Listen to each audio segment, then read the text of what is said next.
We treat them like an afterthought, heavy metal fractions of a dollar we blindly toss into tip jars and vending machines to lighten our pockets. Notice how the dime is worth 10 cents, yet is physically much smaller than the nickel. Then there is the penny. Its manufacturing cost actually exceeds its 1 cent face value, meaning every new batch drains resources from the economy. These physical quirks and economic contradictions reflect the specific moments in time they were created. They transform every coin in your pocket into a miniature monument to America's evolving identity. The 1 cent penny has been circulating since 1793. Today, because of that ongoing manufacturing deficit, lawmakers continuously debate whether we should eliminate the coin altogether. To keep costs down, the mint relies on a material illusion. Modern pennies look like solid copper, but they are actually formed from a much cheaper zinc core that simply gets wrapped in a thin copper plating. The artwork on the front carries its own history. In 1909, the mint broke tradition and placed Abraham Lincoln on the penny, making it the first regular U.S. coin to depict a real person. Next up the ladder is the nickel, featuring our third president, Thomas Jefferson. Surprisingly, the coin gets its name from only a fraction of its ingredients. It's composed of 75% copper and just 25% nickel. Flip that coin over and you'll find Monticello, Jefferson's famous neoclassical estate in Virginia. But if you find a nickel minted during World War II, that standard metal recipe disappears entirely. The United States military urgently needed pure nickel for armor plating and munitions. To conserve domestic supplies, the mint temporarily produced war nickels made with a blend of silver, while citizens scoured their neighborhoods for scrap metal. The changing recipes of our lowest denominations show that coin composition is rarely about aesthetics. It is dictated directly by national economic constraints and global conflicts. Which brings us back to the dime's core paradox.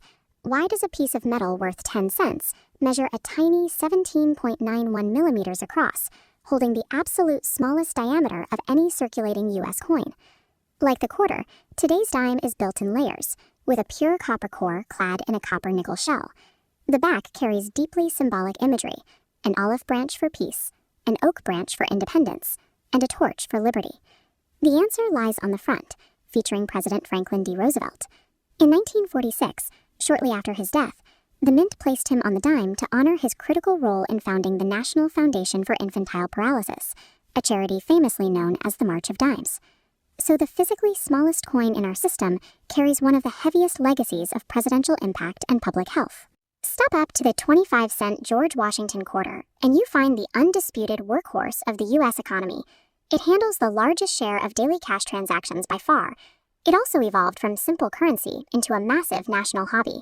Starting with the 50-state quarters program in 1999, the mint began regularly rotating the artwork on the back, sparking a collecting frenzy across the country. Compare that steady circulation to the 50-cent piece.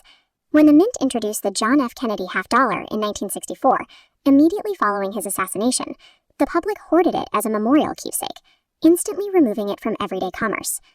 But the ultimate paradox of utility belongs to the $1 coins. The mint has released several beautiful designs, like the Sacagawea and Presidential series, stamped from a striking golden-colored manganese brass shell. Yet, they sit unused in vending machines and transit systems because Americans stubbornly prefer the $1 paper bill. A coin's survival and circulation depend entirely on public preference. Even the full authority of the U.S. government cannot force a beautifully designed coin into a society that doesn't want to carry it. The handful of denominations we use today are merely the survivors of a much larger chaotic system that used to power everyday street-level commerce. The U.S. Mint archives are filled with ghosts, coins that failed the test of time. Over the centuries, shoppers spent half-cents, 2-cent pieces, 3-cent coins, and even an awkward 20-cent piece before they were entirely discontinued. And long before our modern era of cheap copper-clad zinc, the government minted high-value gold coins in denominations ranging from $2.50 to $20. Those pieces have left circulation entirely, transitioning from functional money to rare, valuable artifacts. U.S. pocket change is a mass-produced, pocket-sized museum, a living timeline of innovation, war, and national pride hiding in plain sight.